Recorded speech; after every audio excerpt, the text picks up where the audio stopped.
Magistrates Court has discharged and acquitted 6 persons arrested during the 2020 NSAS protests.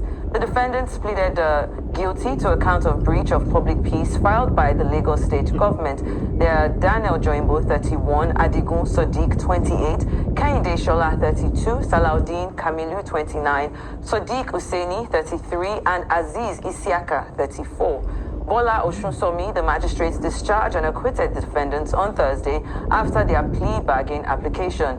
TD Ojeshino, counsel to the defendants, pleaded to the court to temper justice with mercy since they had spent almost 4 years in custody.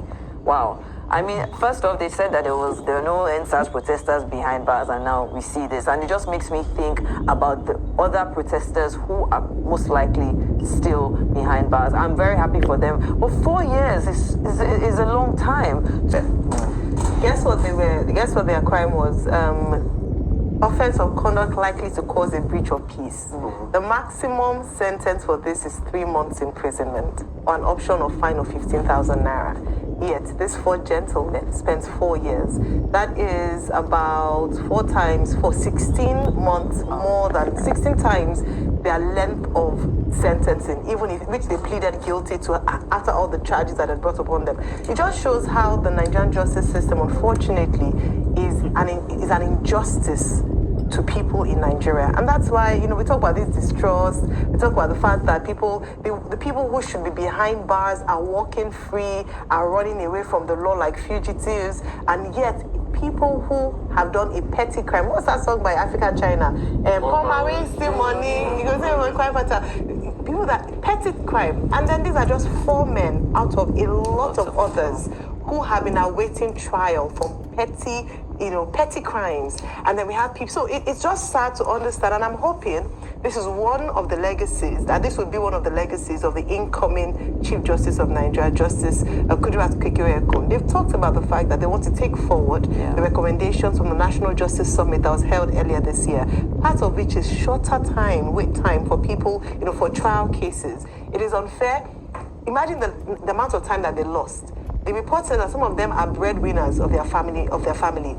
That is, apart from 4 years being the time for a presidential term, it is also a time, if there are no strikes, for your time in university. Oh, wow. So if you were in university, you've lost that amount of time, your mates have graduated, and you were in jail, incarcerated for something that is not up to that amount of time. So the other time I posted a video and I was praying that Nigeria will never happen to you. This was the point I was trying to portray. When Nigeria happens to you, it takes the grace of God for you to survive it. Imagine suffering for an offense that's supposed to take 3 months punishment, and you spend 4 years in jail for it. That is Nigeria that has happened. An offense that's supposed to take you 3 months to suffer the punishment, you suffer 4 years for such an offense. It is Nigeria that has happened. So I'm sure when I posted that video that day, people they really did understand what I was trying to say, or the point I was trying to portray. This is the point. When Nigeria happens to you, one's life will be wasted. And my prayer that Nigeria will not happen to you.